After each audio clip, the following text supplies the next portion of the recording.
Ake ngikhuleke umhlaba wonke nibingelelwa yingwe la ehamba namabhubesi impunga yesintu umfokambanjwa ukhathini. Awukho umkhuleko onamandla ukudlula umkhuleko wasemsamo.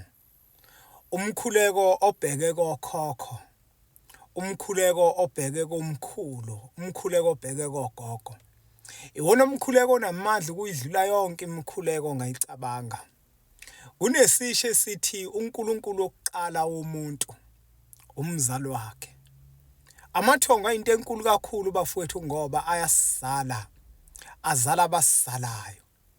Umkhuleko wasemsamo bafowethu unamandla kakhulu. Ngelinye ilanga ukuthi nje mawuzosuka kini uyahamba mhlawumbe uyofuna umsebenzi noma uyahamba nje uye emsebenzini ngoba empilweni siyafisa ukuthi sihlala sikhule. Ungena endlini yasenhla kini, uhlale phansi wenabe ngenhlonipho, bese ukhuluma namathonga amahle aphethe impilo yakho, ukhulume namathonga amahle asekhaya, ukhulume namathonga angenawo umona, uwacela ukuthi la uyakhona, ucela ukuthi yonke iminyango ozoyingqongqoza bese bayakuvulela. Iwona umkhuleko ke lo bafowethu onamandla, ukucela kokhokho bakho, ukucela kubazali bakho, bona bakuzalayo, bona baphathiswa konke ngawe, bona bawumnikazi wakho.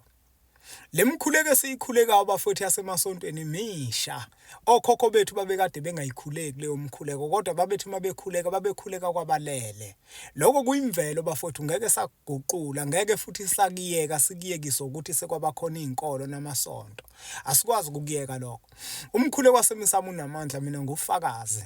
Namandla umkhuleko wasemsamo ngithi nami mangisuka ngongena kwaGuqa ngithatha abantu abami bese ngiyabafundisa lo mkhuleko wasemsamo ukuthi abantu abami uma ukhuleka kokhokho abalele phansi kothuli lomhlaba, ucele kubona, ucela indlela enhle ukuba basikhalime kukona konke okubi nalapho siya khona kwenzeka izinto.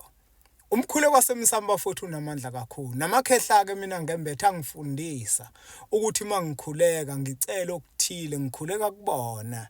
Kodwa mangifisa ukucelela bona kuyinkinga ababhekene nazo nezingqinamba ngoba sengisondela kuShembe, ngicelele bona okhokho bami abalele phansi kothuli lomhlaba.